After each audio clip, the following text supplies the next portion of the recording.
आयुरा. आयुरा. त्याने मान वर करून बघितलं आणि उठून लगेच तिच्याकडे आला. इथून पुढे ती अजूनही खालीच बसून होती. 3-4 पायऱ्यावरून घसरल्याने जास्त काही लागलं नसलं तरी आपला प्लॅन फसल्याचं दुःख तिला झालं होतं. त्यामुळे तिच्या डोळ्यात पाणी जमा झालं. हाताला लागल्यामुळे थोडं रक्त येत होतं हातातून. आयुरा, तुला लागलं का? थांब, मी डॉक्टरला बोलवतो. आदिराज तिच्या हाताकडे बघत फोन शोधू लागला.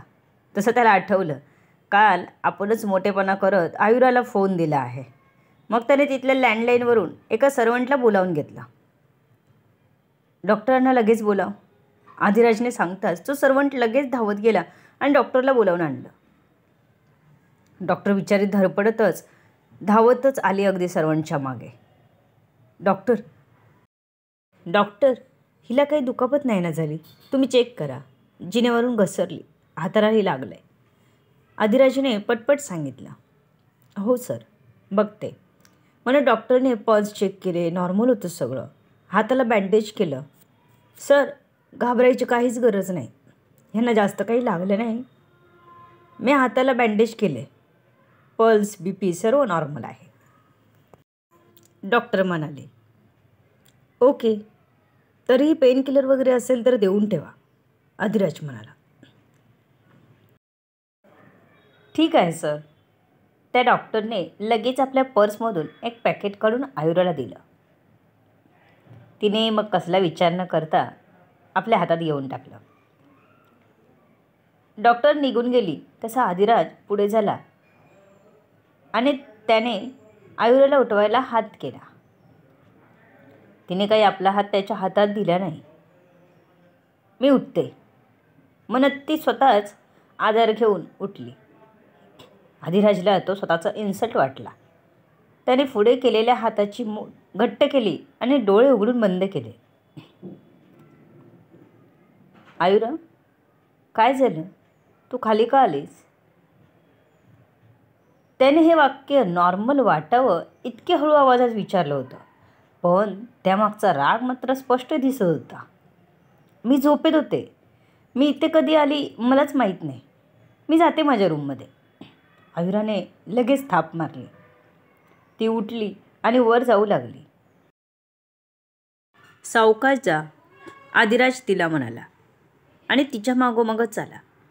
ती आत गेल्याची खात्री झाल्यावर तो फिरणारच की इतक्यात त्याला आठवलं, तिला जेवायला द्यायला पाहिजे. जेवली नाही तरी हलका नाश्ता तर करायला सांगायला हवा. ह्यावेळी तो काही तिला झोपेची गोळी वगैरे देणार नव्हता. आयुरा, तुला काही खायला हवं आहे का? मेडला सांगून काही हवं असेल ते करून घे. नाहीतर तुला काही करायचं असेल तर किचन तुझ्यासाठी खुलं आहे. तू काहीही केलंस तर मात्र मला चव बघायला द्यायला हवं, आदिराज हसत म्हणाला. मला काहीच नको आहे. मला खरंच भूक नाही, आयुरा म्हणाली आणि सरळ बेडवर झोपायला गेली. आयुरा, खरंच भूक नाही लागली? आदिराज म्हणाला. असं कसं शक्य होतं की भूक नाही? रात्री ती जेवलीसुद्धा नव्हती. पण त्याने जबरदस्ती केली नाही. हो, खरंच मला झोप येत आहे. तिने ब्लँकेट अंगावर खेचत बेडवर आडवी झालीसुद्धा. आदिराजला खात्री होताच तो निघून गेला. आता थोडा रिलॅक्स झाला. ती पळायची काही घाई करत नाही, मग आपण काय एवढे टेन्शन घेतो आहे असा विचार त्याने मनाशी केला आणि निश्चिंत झाला. तो आता बेडरूममध्ये झोपायला गेला, कारण हॉलमध्ये त्याला कम्फर्टेबल वाटत नव्हतं. मस्त AC लावून झोपून दिलं. हॉलमध्ये जेवढी गाढ झोप लागत नव्हती तेवढी गाढ झोप बेडरूममध्ये लागली होती त्याला. सकाळी उशिराच जाग आली. तेव्हा कोणीतरी दरवाजावर टकटक करत होतं.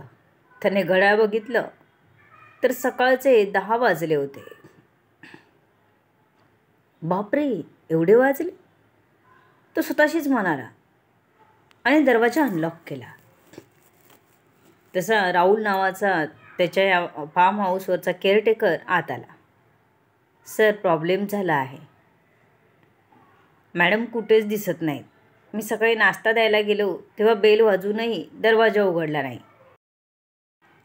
मला वाटलं झोपले असतील मॅडम, म्हणून मी थोड्या वेळाने पुन्हा नाश्ता द्यायला गेलो तर तेव्हाही दरवाजा उघडला नाही. मी पुन्हा मागे आलो. आता पुन्हा गेलो तेव्हा मला शंका वाटली, म्हणून मी स्वतःच दरवाजा उघडून बघितला तर लगेच उघडला दरवाजा. म्हणून आत गेलो तर मॅडम कुठेच दिसल्या नाहीत. मी बाथरूमसुद्धा चेक केला तर त्या तिथेही नाही आहेत, म्हणून तुम्हाला सांगायला आलो आहे. राहुलचं बोलणं ऐकून आदिराजची सुस्ती चांगलीच उडाली. तिची सकाळ खराब करणार होता तो खरं तर, पण त्याचीच झाली होती. कॅमेरा चेक कर, त्याने आपल्या असिस्टंटला राशीला कॉल करून सांगितलं. तिने लगेच फुटेज चेक केले. हॉलमधून बाहेर गेलेली दिसत नव्हती ती. सर, मॅडम हॉलमधून किंवा टेरेसवरून बाहेर गेलेल्या दिसत नाही आहेत, राशीने त्याला कॉल करून सांगितलं. त्याला खरंच हासभास नव्हता. जर ती रात्रीच पळून जाण्यात यशस्वी झाली असेल तर गार्ड असताना ती बाहेर कशी जाऊ शकेल? गार्ड झोपले असतील? त्याच्या मनात विचारांचं चक्र चालू झालं होतं आणि निरनिराळे विचार तो करत होता. आणि हे सगळं करता करताच आपल्या बेडरूममधून बाहेर आला. काही आयुरा आपल्याला मिळायला सोपी नाही. काश आयुष्याच्या आधी माझ्या आयुष्यात आली असती तर. जर तरचा विचार करत तो तिला दिलेल्या रूममध्ये पोहोचला. तिथे त्याचा फोन तसाच होता बेडवर. त्याने तो लगेच घेतला आपल्याकडे आणि खिशात टाकला. आयुरा, कुठे आहेस तू? मला का त्रास देत आहेस? मी तुझ्याकडून ह्या एका त्रासाची भरपाई करून घेणार आहे, आदिराज म्हणाला आणि पूर्ण रूमवर नजर फिरून जाऊ लागला की त्याची नजर टेबलवरच्या कापडासोबतच आयुराचेही कपडे दिसू लागले. व्हॉट? ही इथे लपली आहे का? तो चालतच टेबलपाशी आला. त्याने ते टेबलवरचं मऊ रेशमी कापड बाजूला केलं तर तिथे फक्त तिची ओढणी दिसत होती. तो प्रचंड नाराज झाला. त्याने ओढणी उचलून हातात घेतली.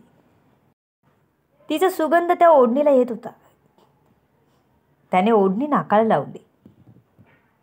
आयुरा, तू इथून पळून गेलीस ना तरी मी तुला सोडणार नाही, तो पुन्हा मोठ्यानेच म्हणाला आणि तडतड पावलं टाकत तो तिच्या रूममधून बाहेर आला. आपल्या स्टडीमध्ये राशीला बोलावून घेतलं. त्यानंतर प्रत्येक कॅमेरा आणि प्रत्येक अँगलने चेक करू लागला. आता फक्त एक गेटवरच्या कॅमेऱ्याचं फुटेज बघायचं बाकी होतं. तो अस्वस्थ होऊन ते फुटेज बघत होता. त्यात असं काय असणार आहे? इतक्या कॅमेऱ्यात ती कैद झाली नाही तर आत्ता तरी ह्यात असेल की नाही? ह्या व्हिडिओत ती नाहीच असणार असं वाटत असतानाच अचानक त्याला अंधारात हालचाल झालेली जाणवली. आयुरा? आदिराज ओरडलाच. त्याला विश्वास बसत नव्हता. एकदम स्वतःला पॅक केलं होतं तिने. डोक्यावरून पांघरून घेतलं होतं. ती एक पाऊल जपून टाकताना दिसत होती. आदिराज आता ती नेमकं काय करणार हे बघत होता. उत्सुकता लागली होती त्याला, कारण तिथून थोड्याच अंतरावर त्याचे बॉडीगार्ड उभे असलेले दिसत होते. ते लगेच गेट जवळच्या झाडाआड लपून बसले. गार्डला चावू लागताच गार्डने एकदा तिकडे बघितलं. पुढे येऊन चेक केलं पण कोणीच दिसलं नाही. थोडा अजून पुढे आला. 5 मिनिटं तो गार्ड तिथेच शांत उभा राहिला, पण काहीच हालचाल जाणवली नाही. तसा तो मागे फिरला. त्याची पाठ होताच आयुराने चालाकी करत त्याच्या तोंडावर मागून चादर टाकून लगेच त्याच्या मानेची नस दाबली, ज्याने तो सिक्युरिटी गार्ड आवाजसुद्धा करू शकला नाही. एवढ्या मेहनतीने आपण गार्ड ट्रेन केले होते. त्यांना असं झटक्यात आडवं होताना बघून आदिराजला आपल्या टीमवरच डाऊट आला.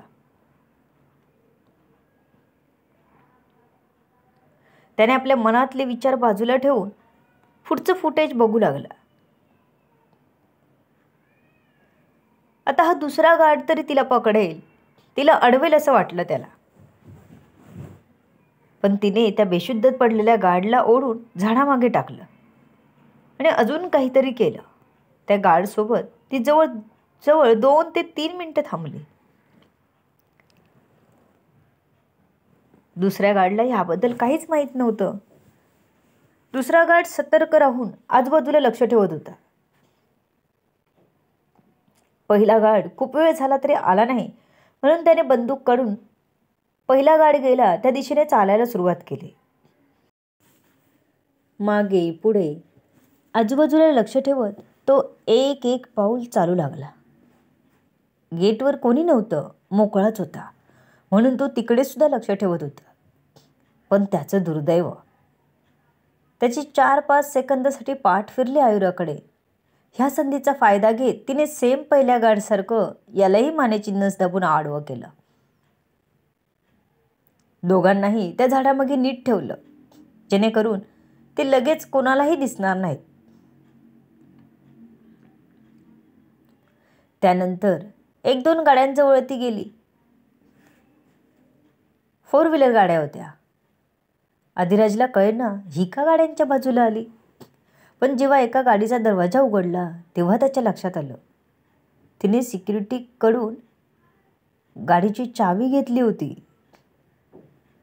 अधिराजने हे सर्व बघून डोक्याला हातच लावून बसला होता.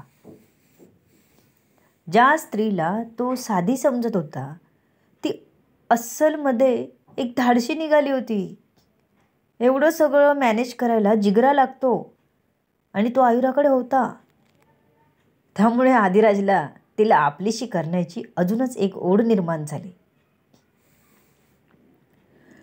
म्हणजे काहीही आवाज न करता ती तिथून सही सलामत निघून गेली होती. हे फुटेज रात्री 2:30 वाजताचे होते. म्हणजे ती आपल्या घरी पोचली सुद्धा असेल असं वाटलं त्याला. गाड्या काढा, आपल्याला तिला शोधायचं आहे, त्याने राशीकडे बघून सांगितलं. ती एकदम जबर होती. बॉसने सांगितल्यावर लगेच तिने टीम तयार करून वेगवेगळ्या ठिकाणी जायला सांगितलं. आपण एका गाडीत बसून ती बॉसची वाट पाहू लागली.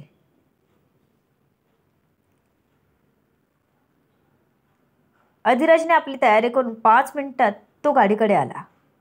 चला, त्याने ड्रायव्हरला इशारा करून चालायला सांगितलं. काय होईल पुढे? आयुरा अधिराजला सापडेल का? आयुरा घरी पोचेल का? तुम्हाला काय वाटतं? To be continue.